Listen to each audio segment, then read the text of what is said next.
حکوومەتی هەرێمی کوردستان نە بە بەیاننامە و مانگرتن نە بە خۆپیشاندان و گردبوونەوە لە حاڵی شپرزی کەمەندابان تێنەگەشتووە. لە بەردەم نووسینگەی پەرلەمانی کوردستان بەشێک لە کەمەندامان لە نمایشێکدا کورسی دەسەڵات دەسووتێنن کە کورسی و پێداویستی کەمەندامان بەخۆیەوە دەسووتێنێت. دەیانەوێت ئەوە بە دەسەڵاتداران بڵێن کورسیەکانتان ژیانی کەمەندامانی سووتاند و ڕۆژێکیش دەبێت ئاگری کەمەندامان کورسیەکەی ئێوەش دەگرێتەوە. لە بەردەمی پەرلەمانی کوردستان داوەساوین وەکو ناڕەزایەتیەک، وەکو نەبیستنی داواکانمان، وەکو پەراوێز خستنی ژیانی کەمەندامان، وەکو ئەوەی سوکایەتی بێ بە ئێمە کرابێت.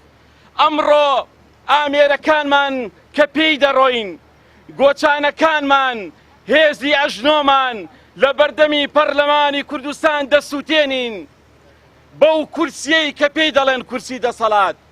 ڕاستە لە هەموو وڵاتەکان شەڕی کورسی هەیە، بەڵام بۆ خزمەتکردنی هاوڵاتیان و هاونیشتیمانان لێرە شەڕی کورسی هەیە. کێ زیاتر کەمەندامان برسیکە، کێ زیاتر کەمەندامان بێڕێزکە، کێ زیاتر خەڵکەکەی خۆی سووک و سەلیمکە. بۆیە ئەمڕۆ لێرە کەمەندامان هەم کورسی دەسەڵات دەسووتێنن هەم کورسی کەمەندامان.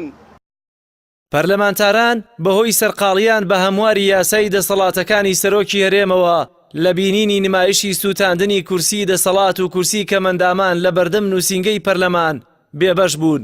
بەڵام ئایا پەرلەمانتار بە کام یاسا دەتوانێت ئاوێک بۆ ئاگرەدا بکات کە ئەندازیارێکی حزبی بە ناوی پاشەکەوتی موچەوە میلەتێکی پێسووتاندووە؟ بەداخەوە یعنی دەسەڵاتێک کە بەو شێوەیە کار بکە، یعنی ئەو فەلسەفەی لە بیر و بۆچوو نابێت کە تا فشار و زۆری لێ نەکەی نەتوانێت موچەی بە.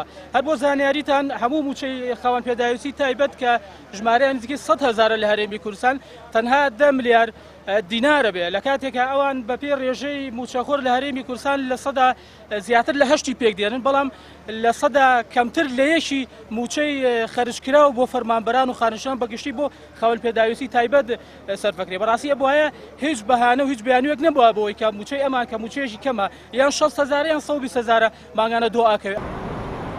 کەمەندامان بەشێکن لەو توێژەستەم لێکراوانەی دەستی حکوومەتی هەرێم کە لە باشترین دۆخی ئابووری هەرێمیشدا 150,000 دینار موچەی مانگانەیان بوو لە دوای سەرەڵدانی قەیرانی دارایی و داهێنانی سیستەمی بەناو پاشەکەوتی موچە کرایەوە بە 3 مانگ جارێک 90,000 دینار.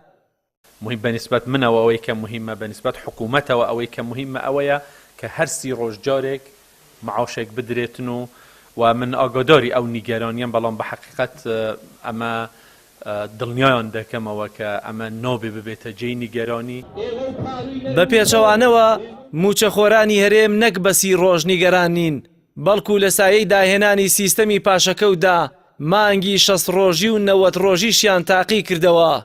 بەڵام نیگەرانیان لەوەدایە ئاخۆ داهێنانی ئەم جارەتان ئاگر لە کام توێژی تری کۆمەلگا بەردەدات.